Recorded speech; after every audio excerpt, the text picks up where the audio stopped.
24 TV-ին շարունակում է աշխատանքը, տաղավարում այսօր իմ հյուրն է Հայ-Աքվե ազգային քաղաքացիական միավորման քաղաքական խորհրդի անդամ միջազգային այգետ Արմեն Մանվելյանը։ Բարև ձեզ, պարոն Մանվելյան։ Բարև ձեզ։ Շնորհակալ եմ մեզ ունկալու համար։ Ես եմ շնորհակալ հրավերքի համար։ Այսօր մայիսի 9-ն է եւ միշտ եռատոն ենք մենք նշել հայրենական մեծ պատերազմի, Շուշի ազատագրման եւ նաեւ Արցախի պաշտպանության բանակի ստեղծման տարեդարձը, բայց հիմա երբ պաշտոնյաները գնում են հաղթանակի զբոսայգի, խուսափում են եռատոնը նշել եւ ասել, որ եռատոն է, հիմնականում միայն հայրենական պատերազմի մասին են խոսում, ինչով է պայմանավորված։ Պայմանավորված է առաջին հերթին անով, որ այս մարդիկ ոչնչացրել են մեր անվտանգության հիմքը։ Որտեղ խնդիրը այն չէ, որ մենք եռատոն ենք նշում։ Իհարկե այսօր եռատոնն է, դա շատ կարևոր է, ու այդ եռատոնը սա պարզ ուղղակի օրեր չէ։ Սա մեր անվտանգության հիմքն է։ Դա Արցախի ազատագրումն էր, որը Հայաստանին ռազմավարական խորություններ տվե, Հայաստանին աշխարհագրական դիրքի բարելավում էր տվե, ու ոչ միայն Հայաստանը դիրք ուժեղացել է ընդհանրապես տարածաշրջանում։ Սա նաև կարևոր էր, քանի որ իսկապես Արցախի բանակը ձևավորեց, որ մեր անվտանգության կարևորագույն գրավականն է։ Այդ մարդիկ չեն հիշատակում եռատոնը, որտեղ իրանք այդ ամենը ծախել են։ Դրել են վաճառքի, ոչնչացրել են Հայաստանի անվտանգության հիմքերը։ Հիմա կեղծ ինչ որ խաղաղության թեզերով փորձում են մարդկանց խաբել։ Բայց ինչպես են վաճառել։ Ասում են պատերազմ է եղել, պարտվել են։ Սուտ են ասում, իրանք էլ են քանի անգամ ասել, որ իրենք չեն պարտվել, իրենք հանձնել են։ Կարային նենցել տային, չգիտեմ ինչ որ Պրահայում նկատի ունեք, թե Այո, չէ, մինչև դա։ Նայեք, Պրահայում ընդամենը Արցախի վերջնական դատարկումը։ Եկեք հիշենք, էլի հիմա քանի որ մենք գտնում ենք նախընտրական շրջանում, եկեք հիշենք իրանք թե ինչ լոզունգներով են 2018-ին գալի իշխանության, չէ՞, առաջին հերթին Արցախի պաշտպանությունը, երկրի անվտանգությունն է, հիշեք նրանց հենց այդ անձի ճառերը, որ արտասանում էր, որ շեշտում էր, որ իրենք գալիս են եւ Արցախը մեր զենքի парքի, չգիտեմ, կարևորագույն մասն են։ Դրանից ու այդ օրվանից սկսած ոնց էր այս խոսույթը փոխել, որ հիմա Ղարաբաղյան շարժումը դա ճիշտ չէր եւ այլն, չէ, բառացիորեն 2 օր առաջ ճակատագրական սխալ են ասած։ Եվ այլն եւ այլն։ Իրական ճակատագրական սխալը ցավոք սրտի մեր համար դա 2018-ին այդ անձին ընտրելն էր իշխանության։ Երկրորդ ճակատագրական սխալը 2021-ին ընտրելն էր արդեն իշխանության։ Հիմա մենք ամեն ինչ անելու պետք է անենք, որպեսզի խուսափենք երրորդ ճակատագրական սխալից, որտեղ եթե առաջին ճակատագրական սխալի արդյունքում մենք ունեցանք 44 օրյա պատերազմ եւ 4000-ից ավելի զոհեր, երկրորդ հետևանքով մենք ունեցանք երկու խոշոր ռազմական գործողություն Հայաստանի դեմ երկու պատերազմ եւ Արցախի վերջնական հայաթափում, ապա ասված չեն եթե երրորդ ճակատագրական սխալը գործենք, ապա կսկսի արդեն Հայաստանի Հանրապետության հայաթափման գործընթացը։ Ինչի մասին ասենք ադրբեջանական կողմը պարզ կերպով չի էլ թաքցնում խոսում է։ Հայաթափումի ճառումով։ Ամեն առումով, այն սպառնալիքները, որը կա 300,000 ադրբեջանցի մուտքի մասին իրանք խոսում են, իրանք արդեն գյուղեր քաղաքներ են նշել, որոնք նախկինում իբր թե եղել են ադրբեջանական, որ հայտարարում որ վերադառնալու են այդ տարածքները եւ այլն եւ թրիփի, որ իրանք կոչում են Զանգեզուրի միջանցք նկատմամբ իրենց վերահսկողության հաստատումը, այսպես կոչված անկլավների նկատմամբ իրենց վերահսկողության հաստատումը։ Գալիս են Հայաստանի տարբեր տարածքներ, նկարահանում են վիդեոները տարածում, որ իրանք վերադառնալու են այս ամենը։ Սա հայության հայաթափման գործընթացի մասին է։ Բայց հիմա Փաշինյանը ներկայացնում է, որ այս ամեն ինչը ժողովուրդը հաշտ է, համաձայն է իր հետ եւ կիսում է այդ գաղափարախոսությունը։ Եթե ժողովուրդը այդ ամեն ինչը հաշտելներ, ինքը այսօր կունենար 60-70 կամ չգիտեմ 80% քաղաքական ռեյտինգ։ Բայց գիտենք, որ ինքը այդքանը չունի ու նույնիսկ այն սոցհարցումները, որոնք ցույց են տալու, որ իբր թե ինքը ունի 20% եւ ավելի քաղաքական ռեյտինգ, չմոռանանք, այդ սոցհարցումները կատարում են մի հասարակության մեջ, որը վախենում է։ Վախեցած, շատ վախկոտ, ցավոք սրտի մենք հասարակություն ունենք։ Բառացիորեն մի քանի օրից, մեկ շաբաթից մեր ընկերոջ Հովհաննես Իշխանյանի ֆիլմն է դուրս գալու, ավերագրական ֆիլմը, որը պատմում է հայության արտագաղթես ամբողջ պատմությունը, ոնց են հայերը փախել Նախիջևանից տարբեր տեղեր, ապա գնացել են Արցախ, Արցախից նորից վերադարձել են, եւ երբ փորձել են արել օրինակի համար Ամասիայում նկարահանում անել եւ խոսել նախկինում Ամասիայում թուրքերի հետ համատեղ ապրելու փորձի մասին, Ամասիայի ամբողջ տարածաշրջանում չի գտնվել մեկը, որը համարձակվի խոսել դրա մասին։ Մարդիկ վախեցած են։ Այսինքն, որ դու վախեցած հասարակության մեջ հարցումներ ես անցկացում, պետք չէ զարմանալ, որ մարդկանց ճնշող մեծամասնությունը հրաժարվում է քո հարցերին պատասխանել։ Այսինքն, եթե չեն էլ ընտրելու, չեն ասում։ Իհարկե, ով կասի նա մասին, որ իրանք Նիկոլ են ընտրելու կամ Նիկոլին դեմ են գնալու։ Մեծ մասը վախենում են դրա մասին խոսել, շատ քչերն են խոսում։ Որոնք որոշակի համարձակությունն են, որոնք ասենք ասեմ քրիստոնեական հավատ ունեն, եկեք դա չմոռանանք, չնայած մենք մեզ կոչում են քրիստոնեական առաջինը քրիստոնեություն ընդունած պետություն, բայց այսօր մեր եկեղեցին հարձակումների է ենթարկվում, այսօր մեր սրբազանները բանտերում են գտնվում, Բագրատ սրբազան արդեն 1 տարի կլինի բանտում է, մոտավորապես եւս 3 սրբազան տնային կալանքի տակ են գտնվում, ասես շարունակաբար։ Ու այս ամեն ինչի հետ մի հսկայական հատված բնակության, ու չասեմ հաշտ է, բայց անտարբեր է։ Բայց դա կդրսևորվի, այսինքն ես կամ կկարտահայտեն ընտրությունների ժամանակ, որովհետև այսպեսի կարծիք էլ կա, որ շատերն իսկ երբ որ Նիկոլ Փաշինյանին են աջակցում, իրենք հրապարակային չեն ասում այդ մասին։ Նաև չուզենալով որ այդ մասին իմանան, շրջապատում եւ այլն, բայց կգնան եւ կընտրեն Փաշինյանին։ Այսօր Հայաստանում ստեղծվել է մի մթնոլորտ, երբ որ մարդիկ վախենում են իրենց կարծիքը արտահայտել։ Հայաստանում մարդիկ դեմ լինելով այսօրվա ռեժիմին, փորձում են գոնե առերևույթ նրան դեմ չգնալ։ Ես չեմ կարծում, որ մարդիկ, ովքեր Նիկոլ են աջակցում, վախենում են դրա մասին արտահայտվել։ Ընդհակառակը, գոնե մեր սոցհարցումները ցույց են տալիս, որ իրենք շատ ավելի ագրեսիվ են։ Իսկ այն մասը, որ Նիկոլը աջակցում, իրենք շատ ավելի ագրեսիվ են, բացահայտ են, գործում են եւ վախենալու բան չունեն։ Որտեղ մենք տեսնում ենք ոնց են այդ մարդիկ նաեւ այդ թվում նաեւ հայտարարություններ անենք, չգիտեմ, հիշենք էլի որ խոստանում էին կաթողիկոսի գլուխը ջարդել եւ այլն եւ այլն, ու դրանցից եւ ոչ մեկը ազատության մեջ են, հա, պատասխանատվություն, իսկ քրեական գործ չի հարուցում։ Փորձեք նմանատիպ հայտարարություն անել գործող ռեժիմի պարագլխի կամ ոչ թե մեկի նկատմամբ, հաջորդ օրը ձեր նկատմամբ մի քանի տասնյակ քրեական գործեր կհարուցվեն, ձեզ կբռնեն, երկու ձեռներ կծալեն, կտանեն, կնստացնեն բանտերը, դա կնկարանեն, ցույց կտան։ Այն դեպքում որ տեն մենք Վարդենիսում մանկապիղծների նկատմամբ նման նույնիսկ քայլեր չեն ձեռնարկում։ Այսինքն մենք ապրում ենք մի պետության մեջ, որտեղ մարդիկա, որոնց իրավունքները քան որոնք նիկոլական են, ասենց ասենք շատ ավելի բարձր է, քան Հայաստանի քաղաքացիների ճնշող մեծամասնության իրավունքները։ Եվ քանի որ ճնշող մեծամասնության իրավունքները խաթարված են, խեղված են ու մի հասարակության մի մասն է վախեցած է, մենք չենք կարող ընդհանուր պատկերը տենանք, թե Նիկոլի իրական ռեյտինգը ինչքան է։ Համարն է, երբ որ ցույց են տալի տարբեր սոցհարցումներ 20-25%, ես անկեղծ ասած դրան չեմ հավատում։ Որտեղ բնակչության մի հսկայական հատված ընդհանրապես հրաժարվում է ցանկացած տիպի սոցհարցումային հեռախոսազանգի պատասխանը։ Որտեղ գիտեն մարդկանց այսօր լայքի համար են գործից հեռացնում։ Վախենում են նույնիսկ քո գրածներին, քո հարազատները, քո բարեկամները լայք են, չանց ասում են գոնե որ քո հետ համաձայն են։ Այսինքն վախի էս մթնոլորտի պայմաններում, երբ որ գնում է շատ ուժեղ ռոպագանդա, ագիտացիա է գնում, հակահայկական խոսել քաղաքական իրական ռեյտինգի մասին գործող քաղաքական ռեժիմը չեն կարող։ Երեկ Փաշինյանը քարոզարշավ մեկնարկեց Սյունիքից եւ մենք տարբեր արձագանքներ տեսանք քաղաքացիների մոտ, օրինակ մի տղա չէր վերցնում այդ քարտեզը, ասում էր ինչպես տեղավորվենք այս քարտեզի մեջ, հետո ինքը անընդհատ խոսում էր այն մասին, որ մեզ մեր տարածքը հերիք է։ Սինգապուրը փոքր է, բայց քանի միլիոն մարդ է ապրում, մենք էլ կարող ենք այս մեր տարածքում ապրել, մեզ բավարար է այս տարածքը։ Նայեք, մեզ բավարար է նաեւ 42000 քառակուսի կիլոմետր տարածք։ Խնդիրը դրանում չէ, խնդիրը նրանում է, որ այս մարդորոք այս տարածքը անդադ փոքրանում է։ Իրականում այս պահի դրությամբ Ադրբեջանը ներխուժել է մեր տարածք եւ եւս հողեր է գրավել։ Բայց հիմա իրանք Հայաստանը գրավելու այլ մեթոդաբանություն են օգտագործում։ Այլ իրենց արդեն զորքով պետք չի գալ Հայաստանից տարածքներ խլել։ Իսկ ինչ որ սարեր, ինչ որ ձորեր, որտեղ գնան դիրքեր կառուցել, չնայած դա անում են։ Իրանք այսօր գալիս են, ինչպես նշեցի, արդեն շատ ավելի པարզ կերպով մտնում են Հայաստանի տարածք, վաղը մյուս օրը Հայաստան կսկսեն բիզնես դնել, Հայաստանից տարածքներ գրավել, գյուղեր, քաղաքներ վերցնել, այդ անշարժ գույք գնեն հաստատվել, այո, գյուղերում, քաղաքներում արդեն իրենց բնակավայրերը կառուցել, այդ պահանջները արդեն դնում են, Ադրբեջանում նույնիսկ Հայաստանի տարածքը լրիվ արդեն կոչում են Արևմտյան Ադրբեջան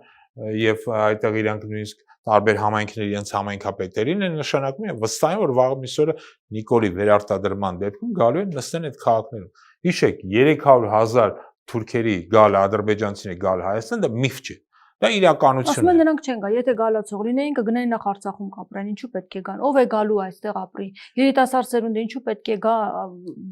ուզենա այստեղ ապրել, իսկ նրանք ովքեր ապրել են, նրանք արդեն մեծահասակ են եւ չեն ցանկանում գալ։ Նայեք, նույն ձևի ժամանակին ասում են, որ Ադրբեջան, երբ որ հիշում եք, խոսում են, որ Արցախի դեմ պատերազմ է հրահրվել, նրանք ասում են, ով է պատերազմ հրահրել։ Ոչ Ադրբեջան, առավելից Ադրբեջանը եւ Թուրքիան միասնաբար, որ ասում են, Թուրքիան չի մասնակցի, Ադրբեջանը ընդհանրապես պատերազմ չի լինի, իրանք նստած բանակցում են իրենց 0 կետից։ Չէ՞, հետո տեսանք, ոնց են այս մարդիկ սուտ խոսում։ Ցանկացած Հայաստանի Հանրապետության քաղաքացի, նույնիսկ ովքեր որ Նիկոլ են հավատում, պետք է մի բան հստակ հասկանան։ Երբ որ այս մարդիկ ասում են, այս բանը չի լինելու, այդ բանը անպայման լինում է։ Սա աքսիոմա է։ Ցանկացած բան, որը ասում է Նիկոլը եւ նրա ռոպագանդա, որ սա չի լինելու, հիշում եք Արցախի նկատմամբ իրենց որ սա չի լինելու, նա չի լինելու, ամեն ինչ եղավ Արցախը հանձնեցին, որ ասում են, այս մարդիկ եկել են Արցախը հանձնելու համար, մեզ մեղադրում էին, որ սուտ ենք խոսում եւ այլն, այդ ամենը չի լինելու։ Բայց տեսանք, չէ՞ ոնց եղավ։ Որ ասում ենք, սա պատերազմ իրանք են հրահրել, ասում են, չէ, պատերազմը զոհ է, չէ, հետո խոստովանեցին, որ այդ պատերազմ կարող է եւ չլիներ։ Բայց պետք է իրանք զոհեր, որպեսզի իրանք այդ զոհերի գնով արդարացնեն իրենց քայլերը։ Այսինքն ամեն անգամ ուզում եմ մեր քաղաքացիներին դիմել եւ դա հատուկ շեշտել, որ այս մարդիկ սկսում են ինչ-որ բանի դեմ խոսել, ուրեմն այդ բանը լինելու է։ Անդիմությունը այս առումով շատ ավելի գրագետ ճիշտ է ու անկեղծ է աշխատում, գոնե նախորոք զգուշացնում է, որ այս մարդիկ եկել են, հիմա էլ ես զգուշացնում եմ, որ իրենց վերարտադրության դեպքում 300,000 ադրբեջանցիների գալը արդեն որոշված խնդիր է եւ ադրբեջանցիները պատրաստում են իրենց բնակչությանը ու իրանք հենց այնպես չեն գալու։ Իրանք գալու են զինված, իրանք գալու են Ալիևն ասում էր դիմել են Հայաստանի Հանրապետությանը, որտեղ պատրաստ են։ Այդպիսի հայտարարություններ էր անում, որ այդ մարդիկ տարբեր հայտարարություններ անում։ Ես համոզված եմ, որ ադրբեջանցիների մուտքը Հայաստան իրեն գրավելու են Հայաստան։ Իրենք դրա մասին չեն թաքցնում։ Հիմա առևտրային հարաբերությունների մասին է խոսում եւ փոխվարչապետերի այց եկավ Պաստոն Ադրբեջանի փոխվարչապետը, դրանից առաջ Մհեր Գրիգորյանն էր գնացել եւ բիզնեսմենների հետ հանդիպում է եղել եւ մտահոգություններ են շարունակվում, որ նրանք կարող են գալ այստեղ, գնել տարածքներ, բիզնես կենտրոններ ստեղծել։ Դուք հավանական համարում եք այսպիսի զարգացումները։ Նայեք, գիտեք, խոսալ առևտրային հարաբերությունների մասին մի երկիր, ով զբաղվել է հայության հայաթափմամբ, ցեղասպանություն է կազմակերպել, 5000-ից ավելի հայ տղաներ է սպանել, գտնվում է հենց այս պահին գտնվում է Հայաստանի տարածքում, այդ պետության հետ խոսել առևտրային շրջանառության մասին, սա արդեն անբարոյականություն է։ Առավելևս, երբ որ մենք 19-ից ավելի գերիներ ունենք այս պահին Բաքվի բանտերում պահվող, որոնց Ալիևը բառացիոն 2 օր առաջ, երբ որ Բաքվից Երևանում ելույթ էր ունենում, անվանեց տերորիստներ, արդարացրեց Արցախի դեմ հարձակումն ու պատերազմը, իրենց անվանելով սեպարատիստներ, ասելով որ իբրև դա արել է միջազգային օրենքները, ինչը սուտ է։ Այսինքն այս մարդկանց հետ խոսել առևտրային շրջանառության, բարեկամության կամ համագործակցության մասին, սա նշանակում է, որ դու քո բոլոր դիրքերը պատրաստում ես զիջել Ադրբեջանին ու Թուրքիային։ Սա հերթական պարտությանը տանելով երկիրը հերթական անգամ ծախելու գործընթացի բացահայտ խոստովանություն է։ Հետևաբար պետք է շատ զգուշ լինել, երբ որ այս մարդիկ սկսում են առևտրի մասին խոսել ադրբեջանցիների հետ։ Այսինքն զգուշ պետք է լինի Հայաստանի բնակչությունը, զգուշ պետք է լինի այն մարդը, որ պատրաստում են Նիկոլ քվեարկել, որտեղ Նիկոլ քվեարկելով իրանք ձայնը տալիս են նույն Ալիևին եւ Էրդողանին։ Չեք ուզում որ ադրբեջանցիները գա Հայաստան ձեր կողքը բնակվեն, ձեր հետ միասին ապրեն, վաղը մյուս օրը ձեզ սկսեն քշել ձեր տներից, ձեր երկրից, ուրեմն պետք է այս մարդուն թույլ չտալու, որ գա իշխանության։ Եվ այս առումով սա է պատճառն այս մեկին, նաեւ ինչու հայակվեն որոշում ընդունեց աջակցել ուժեղ Հայաստան քաղաքական դաշինքին Սամվել Կարապետյանի գլխավորությամբ, որտեղ հասկանում եք, այս երկիրը ուժեղացնել եւ կառուցել է պետք։ Հակառակ դեպքում կամանց գնալու են երկիրը հանձնելու ճանապարհով, որ նորից եմ գրկնում, մարդիկ պետք է շատ լավ հիշեն, որ ամեն անգամ երբ այս մարդիկ ասում են սա չի լինի, նա չի լինի, Արցախում պատերազմ չի լինի, Արցախը չեն հանձնի, 2021-ին եկան իշխանության Արցախի անվտանգության օրակարգով նույնիսկ տենց կառավարությունը օրինագիծ ընդունեց, բայց հետո այս ամենը ջրվեց, վաճառվեց, հիմա իրանք ասում են որ դա ամենը սխալ է եղել, հավատացին ինձ, եթե ասված չեն, սրանք վերարտադրվել, հետո մի տարի հետո ասել են ժողովուրդն է մեզ իշխանություն տվել, ինչ կուզեն կանեն, երկրի որ մասը կուզենան, դա տենց է կծախեն։ Հիմա քարոզարշավը արդեն իսկ մեկնարկել է Երևանից, դուք երեք ուժեղ Հայաստան կուսակցության քարոզարշավին էիք ներկա, լարվածությունը տեսնում եք, որ կա եւ ինչ ընտրություններ են սպասվում, դուք կարծում եք, եւ արդեն Երևանից մենք տեսանք, որ ձայնագրություններ հրապարակվեցին, արդեն իսկ ձերբակալված անձինք կան եւ այսպես շարունակ։ Եվ բացի այդ, երբ որ Փաշինյանը ազգային ժողովում եւ կառավարությունում հարցուպատասխանի ժամանակ ասում է, որ երեք ընդդիմադիր խոշոր ուժերը չեն մտնելու խորհրդարան, սա սպառնալիք է, թե ուղղակի քաղաքական խոսք է, որ ասում է։ Նայ, գիտեք, մեկնաբանել այդ անձի ասածները եւ ելույթները ինձ թվում է անշնորհակալ գործ է։ Մենք սպառնում է, թե զգուշացնում է, թե վախեցնում է, այն որ մենք ապրում ենք կիսա ավտորիտար կամ այսպես ասեմ արդեն դեպի ավտորիտարիզմ ու բռնատիրություն գնացող պետությունում, սա գաղտնիք չէ։ Եվ այն փաստը, որ մարդկանց տասնյակներով ձերբակալում են հիմնականում ընդդիմադիր անձանց եւ մենք տեսնում ենք ոնց ասենք թե ամենահզոր քաղաքական ուժի քաղաքական լիդերը պայդրությամբ գտնում է տնային կալանքում, իսկ մենք տեսնում ենք, չէ, որ հավասար պայմաններ չի ստեղծված ընտրական գործընթացի համար։ Սա մարդու իրավունքների, ընտրական իրավունքի Հայաստանի Հանրապետության քաղաքացիների կոպտագույն խախտում է։ Այսինքն մի մարդ խոսում է ուժի դիրքերից, ունենալով աբսոլյուտ իշխանություն, ունենալով քննչական դատախազություններ, դատարաններ, որոնք իր համար դահիճի դեր են կատարում, խոսել այս պահին արդարության կամ արդարամտության մասին անիմաստ է։ Ինքը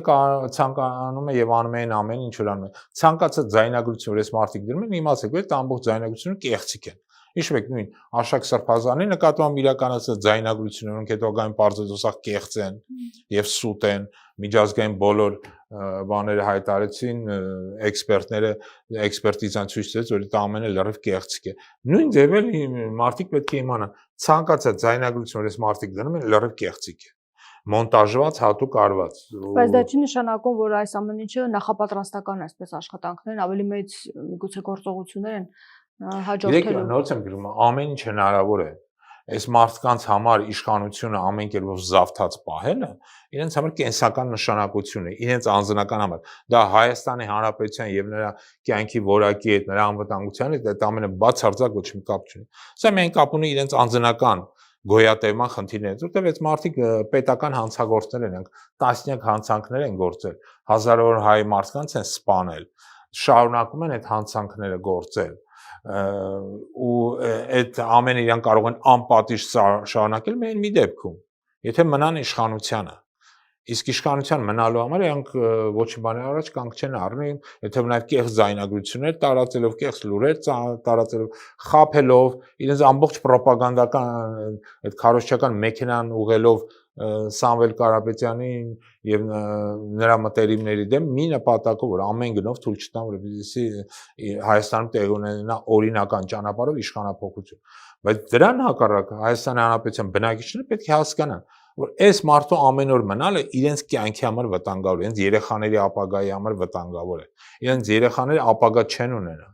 Պետք չէ որ իրենց երեխաների ապագան իրանք տեսնեն Թուրքիայի հետ կողքով ապրելու ադրբեջանցու։ Իսկ այդ ապագան է սպասում։ Ոնց որ այն ժամանակ չէին հավատում, որ ասում են, որ այս մարդը պատերազմ է բերելու եւ Արցախ հանձնելու, հավատացեք, հիմա էլ ենք ասում դες բացարձակ ճշմարտությունը։ 300,000 ադրբեջանցու գալ ընդամենը տեղի ունենալու սրանց իշխանության գալուց հետո։ Կարող անմիջապես հաջորդ օրը չգա, ջոր ժամանակ հետո գա, բայց այդ ամենը դրված է հերթի մեջ։ Անկլավների հանձնում են սկսելու, որի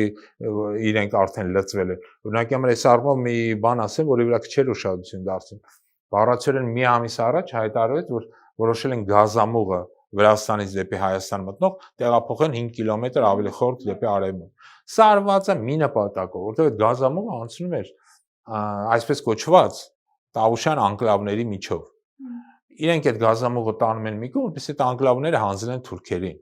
Իրանք վախենում են, որ թուրքերը գան մտնեն այդ գազամուղը ոնց որ Արցախյան գազամուղը փագեցին, նույնն էլ կանեն գան։ Այսինքն Տավուշի անկլավների հանձնումը արդեն որոշված հարց է։ Տիգրանաշենի հանձնումը արդեն այսօրվա իշխանությունների կողմից համաձայնեցված հարց է Ադրբեջանի հետ։ Մնում է որպեսզի իրանք վերարտադրվեն։ Դա համար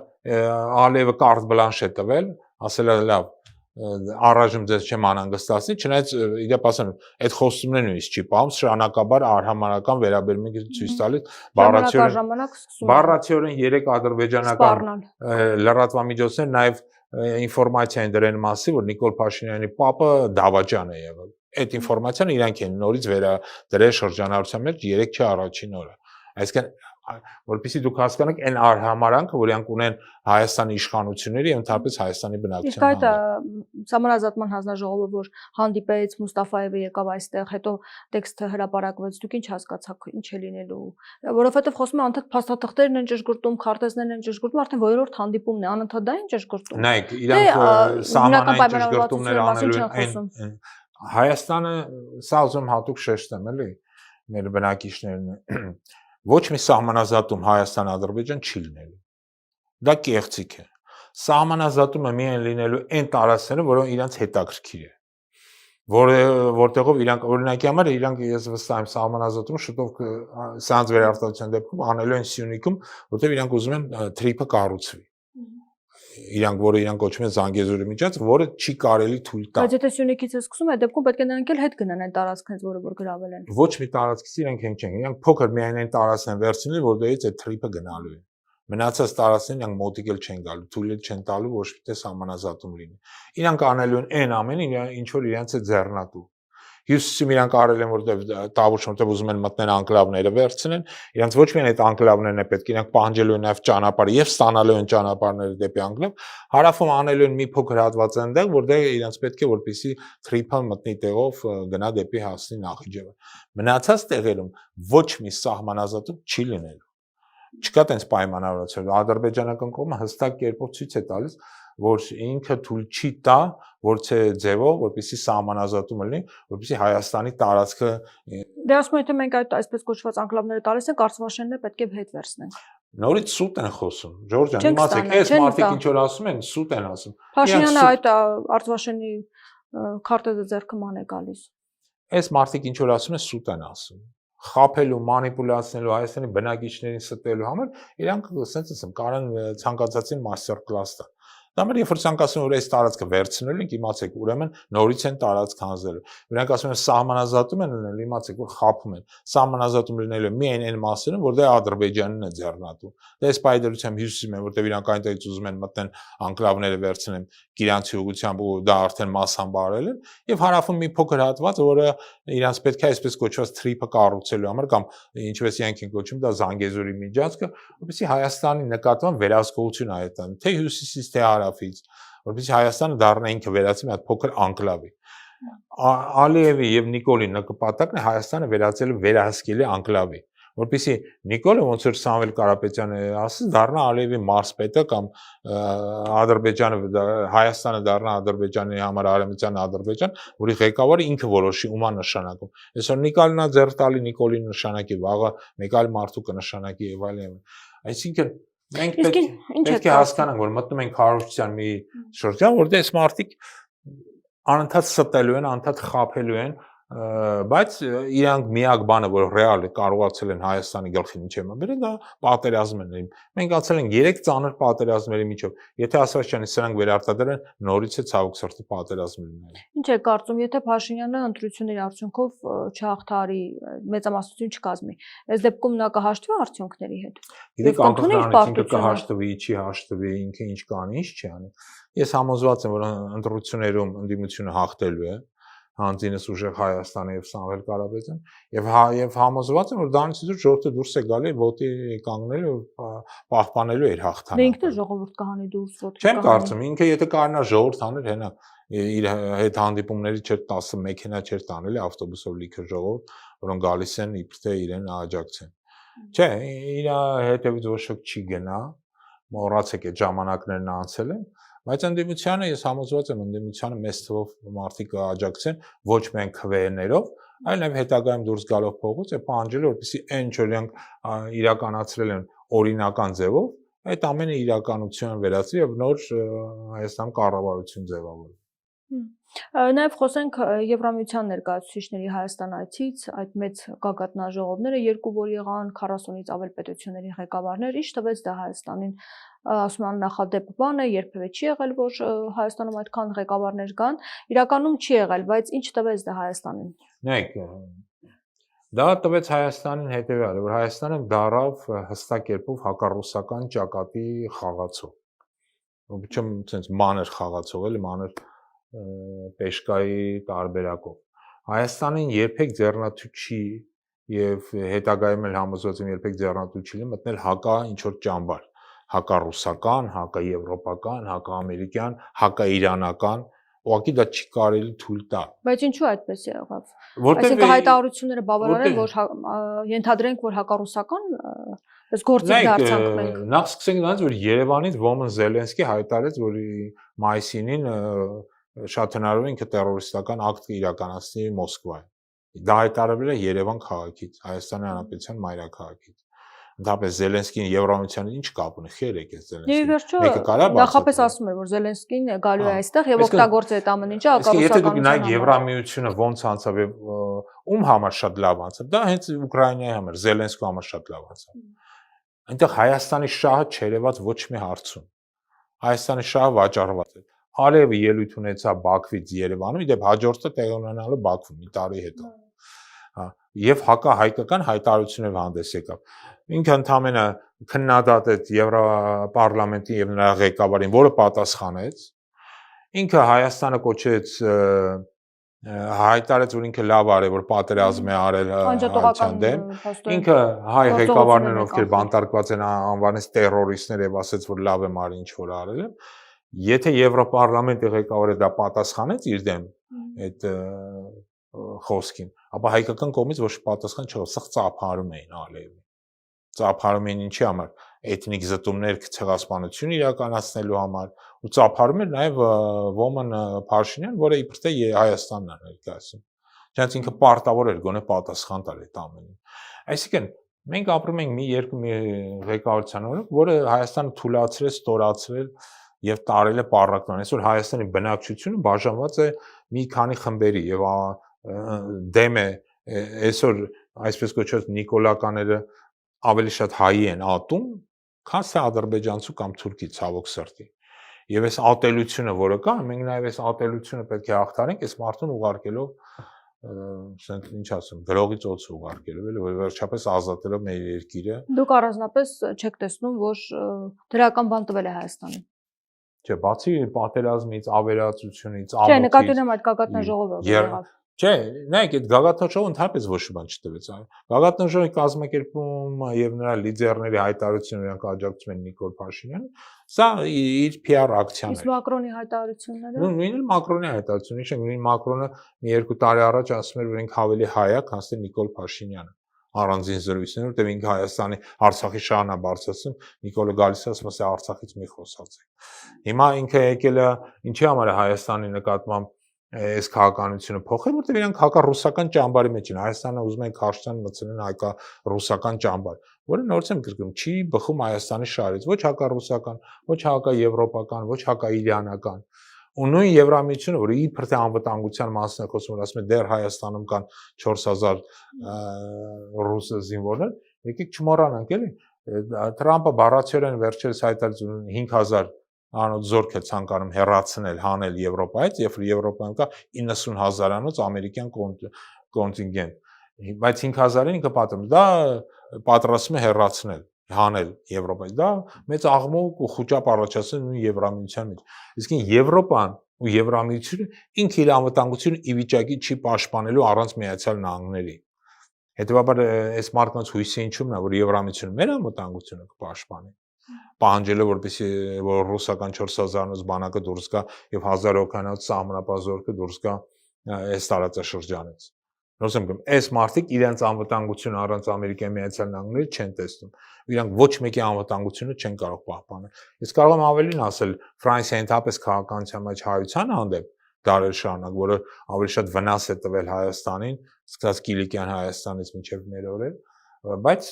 նորից եմ գրկնում, այս մարդիկ Եվրամիության հանձինս, այլ ոչ միայն Ֆրանսիա, իրենց անվտանգությունը առանց Միացյալ Նահանգների չեն կարող պաշտպանել։ Իսկ Փաշինյանը ինչու չգնաց մայիսին Ռուսաստան կարծում եք, թեև ինքն ասում է զբաղված եմ ասել այդ մասին, քանի որ քարոզարշավ եմ անում, ժամանակ չունեմ, զբաղված եմ, արդյոք այդքան զբաղված էր, որ չկարողացավ գնալ։ Իհարկե, անցած տարի գնացել էր, այս տարի քարոզարշավը դրա հետ բացարձակ կապ չունի, չգնալը հենց ուղիղ տեղավորում է Եվրամիությանը եւ եվրոպական մի շարք լիդերներին տված հակառուսական խոստումների։ Եվ ինքը չէր կարող այդ հակառուսական խոստումներից, հակառուսական այդ ելույթներից հետո, որի հաշվինել էս մարդիկ եկել էին Հայաստան, Երևան, այդ հակառուսականությունը ստանալու համար, հետո գնալ Մոսկվա Պուտինի ձեռը սխմելը, որտեվ Այսինքն հաշիվ էին պահանջելու Փաշինյանի իհարկե միանշանակ պահանջել են, բայց ինչի համար են աջակցում, ինչի են համար գալի ասում են մեր տեխնացուն Փաշինյանն է։ Նրա 2025-ին գնաց։ Նրա համար չէ, դե հիմա ընտրական է, իրան այդ ձայները պետք են, այսպես կոչված արևմտամետների, չէ, հենց իրականության մեջ Հայաստանում արևմտամետ բոլոր կուսակցությունները շատ թուրքամետ են եւ թուրքական շահերի ներկայացուցիչներն են Հայաստանում։ Ցավոք սրտի Հայաստանը չունի դեպի Եվրոպա սահման։ Իհարկե լավ կլներ որ ունենային, կամ նույնը դեպի սահման ունենային Ռուսաստանը, բայց մենք ունենք այն աշխարհագրական դիրքը, որը մենք ունենք, ու այս աշխարհագրական դիրքի պայմաններում մենք պետք է շատ ավելի գրագետ, շատ ավելի խելոք, հեռատես քաղաքականություն վարենք, այլ ոչ թե ընկնենք սրա գիրկը, նրա գիրկը, սրանից վազենք այնտեղ, ստեցե վազենք այնտեղ, ինչը որ այս մարդը կատարում է, մի կողմից հակառուսականությունից է խոսում, բայց մյուս կողմից տարել է Հայաստանի ամբողջ տնտեսական համակարգը դրել է Ռուսաստանից կախման մեջ, այսօր մեր ապրանքաշրջանառության 80%-ը Ռուսաստան է, դες բան երբեք չի եղել։ Ամեն դեպքում Ռուսաստանը արձագանքել է Զելենսկու հայտարարություններին եւ առհասարակ Եվրամիության ներկայացուցիչների հայտարարություններին, նաեւ Ռուսաստանում Հայաստանի դեսպանին են կանչել, խոսել են այսօր փոխարգործնախարարը չմեկնաբանեց մանրամասն թե ինչ հարցով են կանչել նրան։ Այս ամեն ինչ ուղղակի այսպեսով կավարտվի, թե զարգացում կունենա։ Նայեք, այս ամենը զարգացում կունենա, եթե հասվեց չանես մարդը վերարտադրվի։ Այս ամենը պետք է շատ ավելի մեղմվի նաև այս մարդուն հեռացնելով իշխանությունից։ Հայաստանում պետք է նոր քաղաքական լիդերներ, նոր քաղաքական թիմ է պետք, որոնք շատ ավելի լավ հասկանում են, որ եւ Ռուսաստանը, եւ Եվրոպան, եւ Իրանը, եւ Միացյալ Նահանգները մեր համար կարևորագույն գործընկերներ են։ Եվ չի կարելի Հայաստանը տանել հակա իրանական, հակա ռուսական, հակա արևմտյան կամ հակա-ամերիկյան ճակատներ մտցնել։ Հայաստանը շատ ավելի գրագետ, խելոք ու զգուշավոր քաղաքականություն պետք է վարի, որովհետև այդ հակաները բերում են այն աղետների, որի մեջ այսօր գտնում են Ռուսաստանը։ Բայց իսկապես հակա է, թե ուղղակի ընտրություններից առաջ նաև Եվրամիության աջակցությունը ստանալու համար Փաշինյանը օգտվում է այդ հնարավորություններից, հետո արդեն այլ քաղաքականություն կվարի։ Ես համոզված եմ, որ իսկապես հակա է, որովհետև շատ կարմիր գծեր կա, որ իրանք վաղուց հատել են։ Եվ հասկանալի է, որ մեծ տերությունները, մեծ կայսրությունները այնք այդ կարմիր գծերի խախտողներին չեն ներում։ Օրինակ որ առումով են հատել։ Բոլոր առումներով, առաջին հերթին Զելենսկու գալով, Զելենսկուն դիմավորելով, թույլ տալով, որ ամբողջ Եվրամիության Հայաստանում կայանալիք գագաթնաժողով վերածվի հակառուսական գագաթնաժողովի։ Իհարկե կարող են թույլ տալ։ Նրանք այդ տրամադրված եկել են ամեն առիթ բաց չեն թողնում հակառուսականության։ Զելենսկին չպետք է ժամաներ Հայաստան, միանշանակ Հայաստանը չպետք է համաձայնել նրան ընդունել, որտեղ շատ լավ հասկանում է, այս մարդը վերահսկելի չի եւ ինքը գալիս է միայն հակառուսական տրամադրություններ ուժեղացնելու համար։ Բայց դրա փոխարեն մենք տեսանք, որ այդ մարդիկ եկան, նույն Թուրքիայի ներկայացուցիչը եկավ, որը նույնպես Եվրամիության անդամ պետություն չի, եկան ասեցին, որ սա իրենց ոնց որ իրենց տանն են զգում։ Քլեչներ եկել։ Որը իդեպ նաև բանի դուրս էր։ Ընդհանրապես Եվրամիության այդ գագաթնաժողովին գալիս են միայն առաջին դեմքերը։ Եթե առաջին դեմքը չի գալիս, որպես կանոն երկրորդ դեմքին չեն հրավիրում։ Եթե ասում են ես չեմ կարող գալ, դե նորից հարց Հայաստանի ղեկավարությունը ինչու՞ն է այդ մարդուն, որը հայտնի է իդեպ, սա էլ եմ ուզում հատուկ շեշտեմ։ Այդ անձը հայտնի որպես թուրքական կառավարության ամենահակահայկական դեմքը, որը ամեն կերպով առաջ է մղում այսպես կոչված թրիպի կամ իրենց բառերով ասած Զանգեզուրի միջանցքի թեման, ամեն օր խոսում է դրա մասին, դեպի երբեք չեն օգտագործում թրիպ բառը, միշտ օգտագործում են Զանգեզուրյան միջանցք ձևաչափը, եւ այդ Զանգեզուրյան միջանցքը, որը հակահայկական նախագիծ է, առաջ բրթող է եկել էր Երևանը մանր գալի, ասում էր սա ոնց է գալիս ռեստորան էր գնացել։ Այսինքն մենք գտնում ենք Հայաստանը կամած թուրք-ադրբեջանական վիլայեթի վերածելու ճանապարհի վրա, ցավոք սրտի, եւ դրա դեմը կարելի է կանխել